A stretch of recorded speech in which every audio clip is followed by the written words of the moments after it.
哎呦，吓死了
！After several days of testing, I gotta say, I'm still impressed by the overall performance of this little Mitu Mini Drone. When flying outdoors, it's super stable, even more stable than a DJI Tello.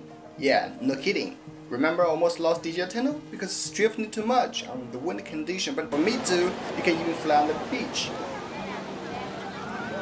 What about the footage? Without doubt, the video from DJI Tello is much more stable than the Mitu's, as Tello features electronic image stabilization and also excellent software optimization, which was backed up by DJI and Intel. The only problem is Tello's footage has so many mosaics and jitters all the time. I don't know why this happens, maybe the only problem on my device. To be honest, I can deal with the unstable footage from Mitu. You can check out this process clip, which I applied warp stabilizer from Premiere.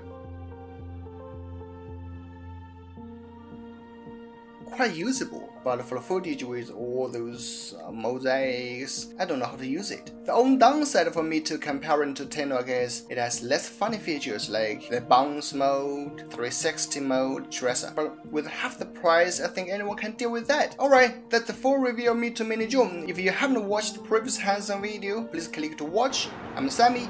Until next video, stay subscribed.